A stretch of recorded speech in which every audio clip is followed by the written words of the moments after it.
아이를 낳으면 얼마를 준다, 둘을 낳으면 얼마를 준다, 이런 정책을 내놔도 자꾸 인구가 줄어가기만 하는 것은 그 정책에 실효성이 없다라는 거죠. 진정한 해결책은 뭘까요?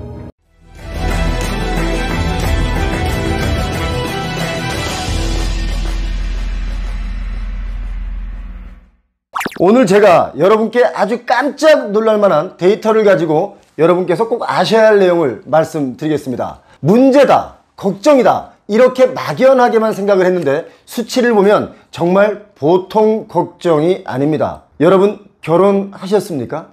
생애 미혼율이라는 것이 있는데요, 50세까지 단 한 번도 결혼하지 않은 사람의 비율을 정의하는 것인데, 실제로는 만 45세에서 54세 인구의 미혼율의 평균을 내어 값을 구한 거죠. 이것은 사실상 평생 결혼하지 않은 또는 결혼하지 않을 사람의 비율로 통합니다. 2000년, 그러니까 지금부터 23년 전만 하더라도 생애 미혼율은 남성이 1.6%, 여성이 1.3%였는데요. 2020년 기준으로 정말 기하급수적으로 늘어났습니다. 남성이 16.8%, 여성이 7.6%입니다. 심각하지 않습니까? 이 부분을 일본과 비교하는 분들이 있는데 이 부분만큼은 일본이 우리보다 좀 심합니다. 일본의 생애 미혼율은요, 2020년 현재 기준에 놀라지 마십시오. 남성이 28.25%, 여성이 17.81%가 결혼을 한 번도 안 한 50대들입니다. 남성이 28.25%니까 10명 중에 거의 3명은 50대가 되도록 결혼을 한 번도 안 했다 이거죠. 우리나라가요, 일본을 앞지른 것이 여러 개가 있는데 대충 제가 몇 가지만 알려드리면, 첫 번째, 노인 인구 증가 속도가 일본의 2배입니다. 그리고 인구 감소 속도도 일본을 제쳤습니다. 그리고 또 있죠, 출산율 저하 속도도 일본을 제꼈습니다. 우리나라의 출산율은요, 놀라지 마십시오, 현재 0.78명입니다. 일본의 출산율은 1.3명이죠. 일본은 출산율이 1.3명인데도 초저출산이라고 지금 난리가 났습니다. 심각한 고민에 빠져 있는 거죠. 그런데요, 우리나라의 청년 미혼율은 일본을 앞질렀습니다. 인구 축소, 인구 감소 문제, 이거 정말 심각합니다. 21년 기준으로 OECD 국가들의 평균 출산율을 볼까요? 자, 미국이 1.66명입니다. 캐나다 1.43명, 영국이 1.66, 프랑스 1.8명, 모두 우리보다 앞섭니다. 저출산과 초저출산, 이 개념을 여러분 혹시 알고 계십니까? 저출산과 초저출산 알려드리겠습니다. 저출산이란 한 나라의 인구를 유지하는 데 최소한의 합계 출산율이 2.1명인데요. 2.1명 미만을 보통 저출산이라고 하고, 초저출산은요, 합계 출산율 1.3명 미만을 초저출산이라고 하는데, 우리나라는 1.3명보다 한참 안 되는 0.78명이니까 저출산이라고 해야 됩니다. 그리고 정말 심각한 얘기를 하나 해드리겠습니다. 한 해 동안 우리나라의 신생아가 25만 명이 안 됩니다. 자, 그렇다면 여러분 한번 생각해 보시기 바랍니다. 앞으로 어떤 일이 벌어질까요? 앞으로는 이 친구들이 성인이 되었을 때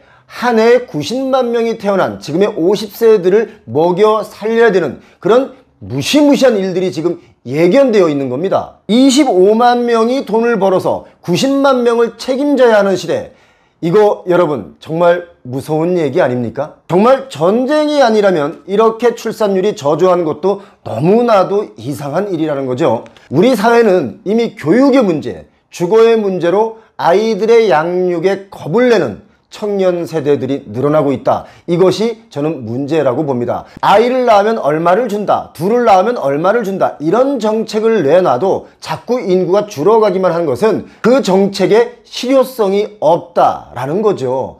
진정한 해결책은 뭘까요?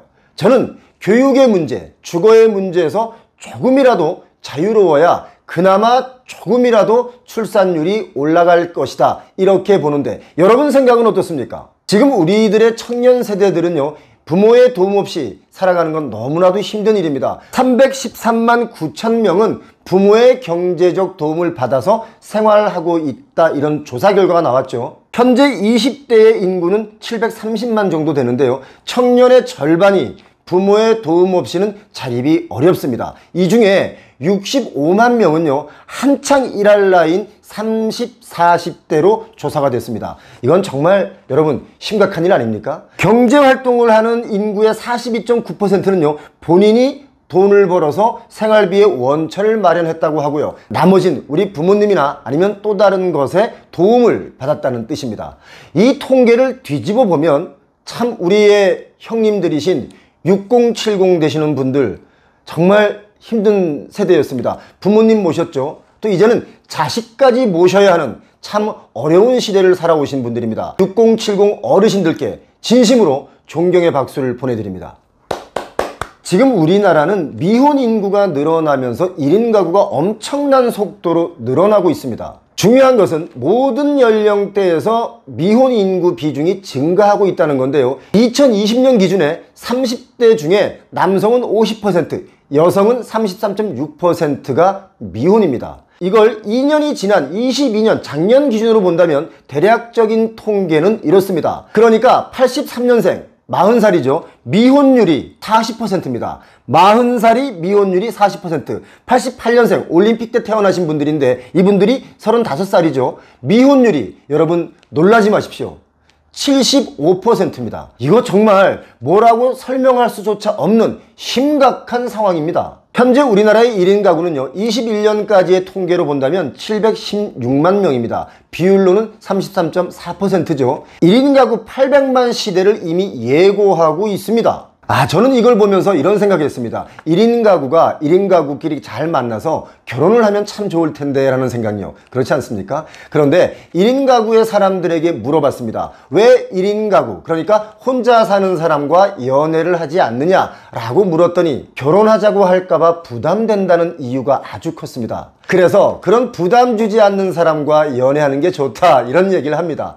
자, 결혼하지 않는 이유 물어봤습니다. 대답을 이렇게 했습니다. 혼자가 편하다. 집값이 너무 올랐다. 취업난 때문에 안 한다 라고 했습니다. 자, 여기서 혼자가 편하다 이 말은요 정말 책임질 수 있는 내 환경을 아직 만들지 못했다 이런 뜻으로도 해석할 수 있습니다. 대한민국의 미래는 청년 세대입니다. 그렇지 않습니까? 청년 세대가 꿈을 꿀 수 있고 그 꿈이 실현될 수 있는 토대, 그것이 부동산 가격보다 더 중요하다. 저는 그렇게 봅니다.